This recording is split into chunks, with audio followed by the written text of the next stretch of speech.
merci pour le film. Alors je suis comme Jean-Rémy, j'aime pas la montagne, j'aime pas le froid. Mais par contre, moi je l'ai compris comme un rêve, votre film.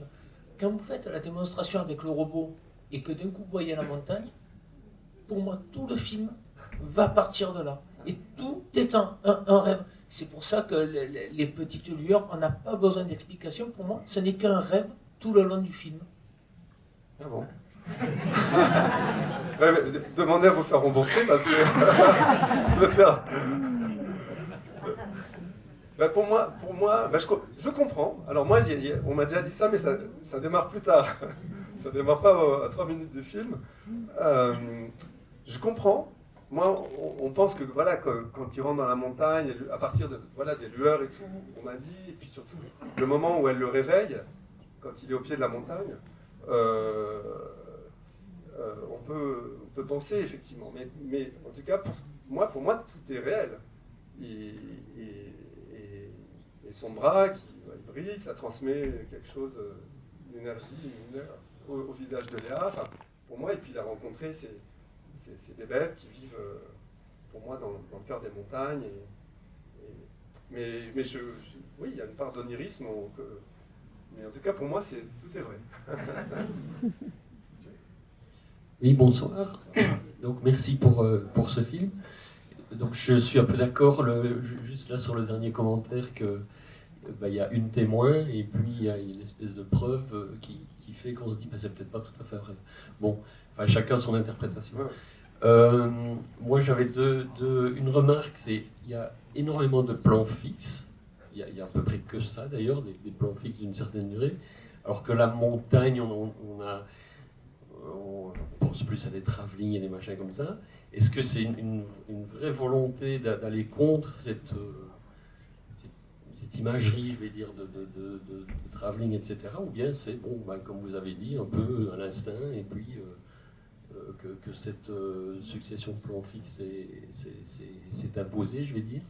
Et l'autre question, c'est vous, sur votre parcours, donc vous avez grandi en montagne, vous avez fait beaucoup de montagnes, ou voilà, pour vous situer un peu par rapport à la technique de la montagne et l'amour de la montagne.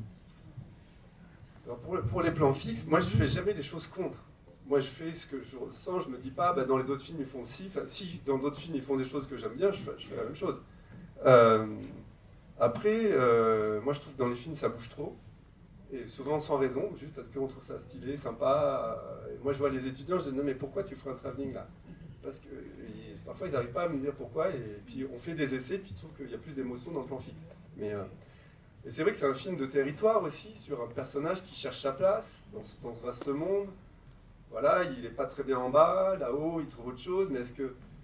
Et donc pour moi, un plan fixe, ça le permet de le voir, lui, dans... Voilà, pour moi, c'est comme un danseur. Si un danseur, on le suit à la longue focale, on perd son rapport au sol, son rapport à l'espace. Donc pour moi, ça s'imposait, mais il y a des travelling. Hein. Au début, il y a pas mal de choses à l'épaule, il y a... Alors peut-être quand vous parlez de travelling, c'est vrai qu'aujourd'hui, montagne, il y a le drone. Voilà, n'importe quel film en montagne, voilà, c'est des drones, c'est des tags, ça tourne autour. Ça... Alors là, il y a 2 plans en drone dans le film, puis avec le petit sur la paroi. Non, et puis ça allait avec notre dispositif aussi, voilà, d'être là, on se pose, on regarde. Aussi, c'est un personnage qui réapprend à regarder, qui réapprend à suivre ses impulsions. Son désir, voilà, il voit une montagne, il reste, il voit une tente, il en achète une, il voit des alpinistes, il engage un guide.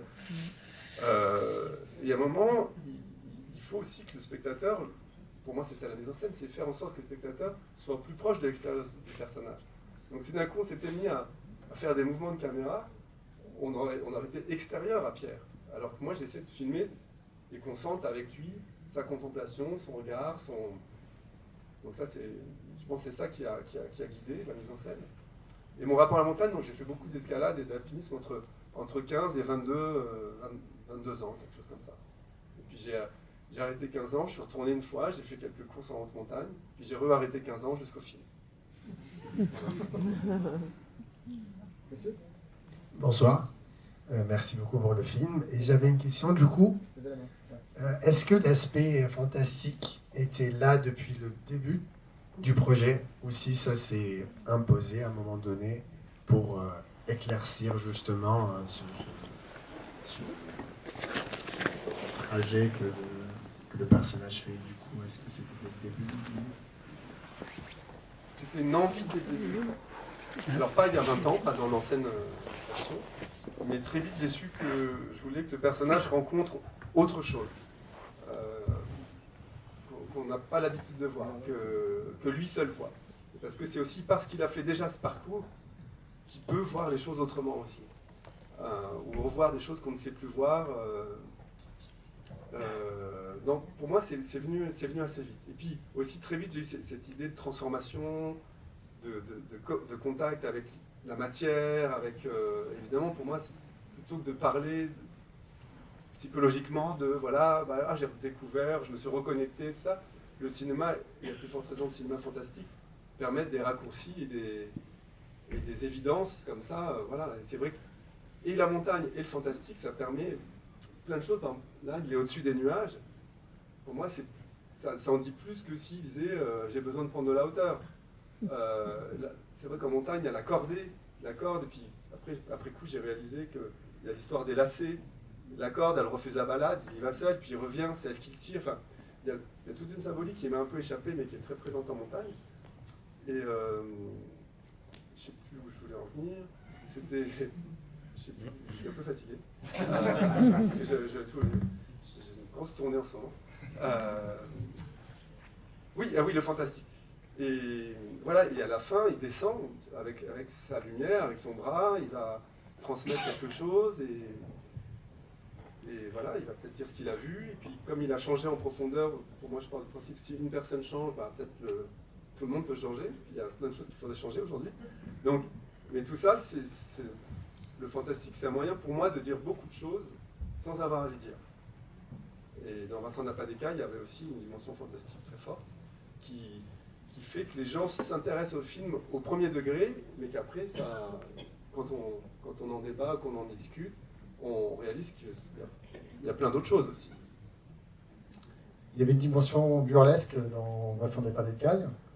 Tu as dit que ça t'a échappé, en fait, ça aussi. J'ai l'impression que tous les films t'échappent, c'est assez bizarre.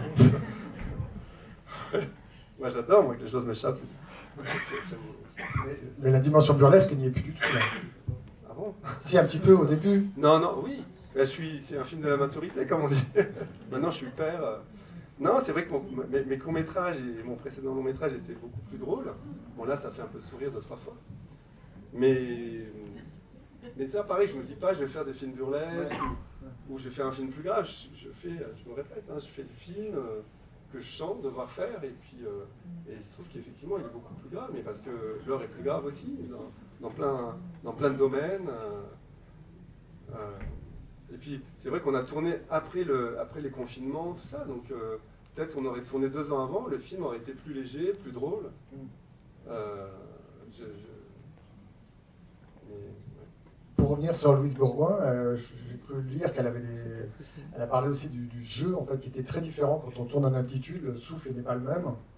Comment on gère ça pour la diction, Est-ce que ça change les choses? Pour l'addiction à la montagne, vous voulez dire? Oui, ça change. Mais d'ailleurs, on entend beaucoup les respirations. Mais c'est très important d'ailleurs. Moi, j'avais vu ça avec mon film précédent. Dans un film avec peu de dialogue, la respiration, c'est vraiment un moyen d'accès très direct au personnage pour le spectateur. Et d'ailleurs, dans Vincent n'a pas d'écaille, j'étais pas contre le fait qu'il y ait de la musique. Mais à chaque fois qu'on mettait de la musique, c'était moins bien. Pourquoi? Parce qu'on perdait la respiration du personnage et le bruissement des feuilles autour, le vent.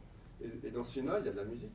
Mais voilà, le vent, la respiration, même ce qu'on appelle la présence, c'est-à-dire tous les trucs de vêtements, de matériel, tout ça, c'est énorme ce que ça apporte en fait.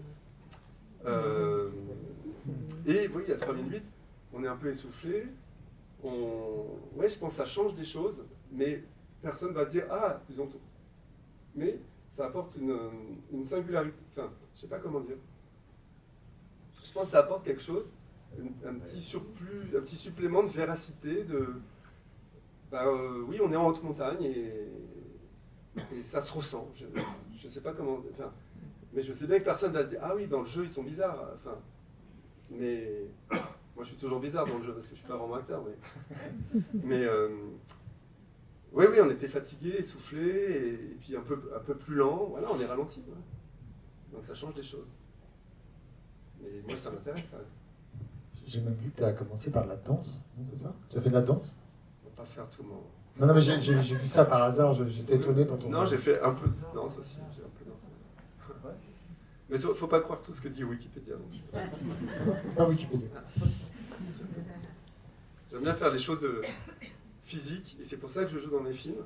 C'est que dans la vie, non pas que je rêve d'être acteur, tout ça, j'ai jusqu'alors toujours décliné de jouer dans d'autres films.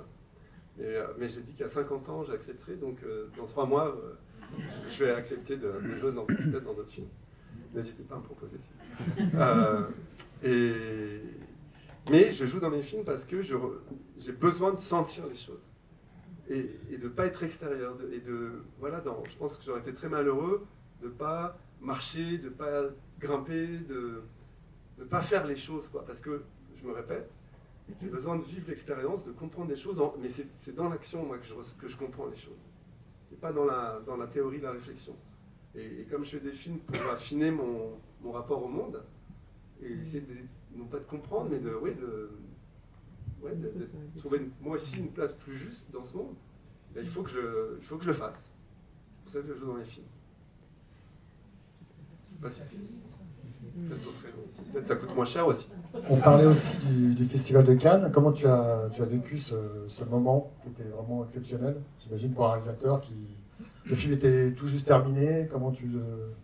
Il n'était pas tout à fait terminé même. J'ai vécu quelques nuits blanches.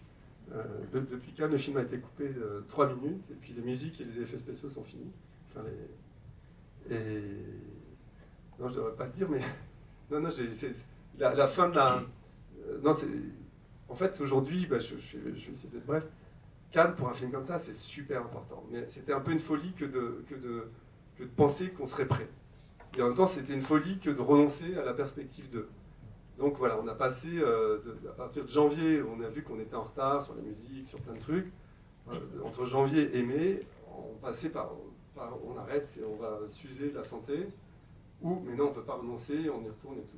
Donc moi, mon rêve, pendant 3 semaines avant, je rêvais que oui, le film serait peut-être à Cannes, mais moi je le verrais, mais c'est pas une blague, avec sous perfusion, dans l'allée centrale sur une civière. Non mais j'ai vraiment fait ce rêve, et la post-production était plus dure que le tournage, pour moi, parce qu'on avait ce délai, et on ne pouvait pas se permettre de renoncer, ni repousser d'1 an, parce qu'il n'y avait pas non plus... Mais, il y a mon grand soulagement, le film a été pris, et ça a été super bien accueilli. Donc, super, on a bien fait, on a fait le bon... Après, je vais me reposer pendant 1 an, mais tu vas au festival de Gérard May maintenant. Ah oui, Gérard May, film fantastique. Film de zombies et tout. Content. En tout cas, le film sort le 1er février. Il y a beaucoup de sorties, donc je compte sur vous pour en parler autour de vous. Pour empêcher vos amis d'aller voir les autres films, surtout. Voilà. Menaces physiques, enfin, n'hésitez pas. J'en remercie beaucoup le Pacte, c'est le distributeur du film qui... Vous voyez souvent des logos du Pacte ici, et au Renoir, c'est un distributeur avec qui on travaille souvent. C'est grâce à eux que Thomas était parmi nous ce soir. Je suis très heureux que La Montagne soit présentée ce soir. Merci beaucoup Thomas, merci à vous, à bientôt.